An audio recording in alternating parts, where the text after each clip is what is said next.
do blame the Biden administration? Do they have blood on their hands? Well, of course they do, but not just the Biden administration.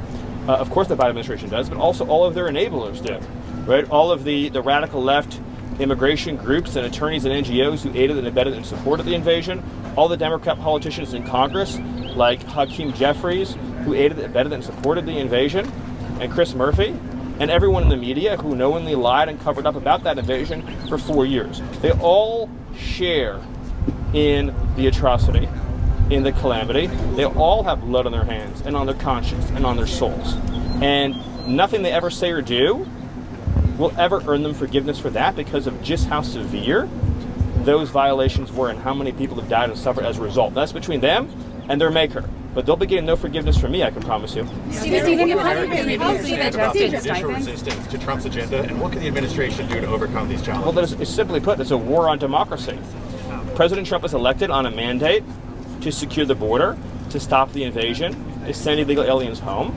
You cannot have a situation where one district court judge or a cabal of 10 or 15 district court judges who are radical left, sitting in strictly regional courtrooms, can conspire with each other to shut down the operations of the federal law enforcement function.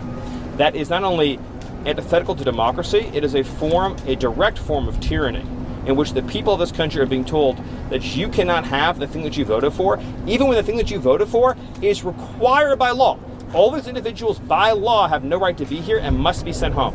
None of the people that Biden let in have a legitimate asylum claim, have a legitimate claim to relief, have any right or basis to be inside the United States. And now we see a move by the media to say that some subset of the 10, 15, 20 million illegals that Biden let in, who, knowing they're here illegally, choose to stay here, choose to have children, that then we should take the view, oh, you beat the system, you trespass in our country, you failed to leave, you failed to comply with our laws, and now you've had a child, and now what, you get amnesty for life?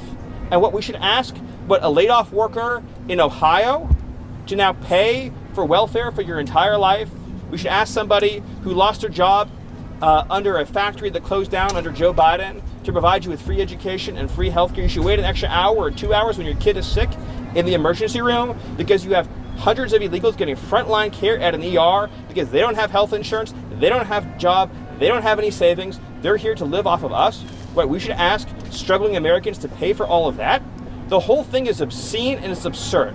I can't even imagine how much time we spend debating how much generosity, how many billions of taxpayer dollars, how much amnesty, how many reprieves we should give to people who chose to come here illegally and take from us and our people. The whole conversation is absurd and offensive. Stephen, how important is it to have public opinion? Not right now, yes. How important is it to you to have public opinion on your side? Do you risk losing hearts and minds Well, even of a the public? CBS poll showed overwhelming public support for mass deportation.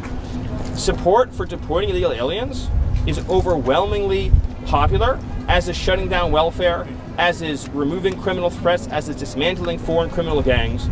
This whole thing is just amazing to me. We have an entire media ecosystem, an entire political party devoted singularly to the defense and protection of illegal aliens in general and illegal alien criminals in particular.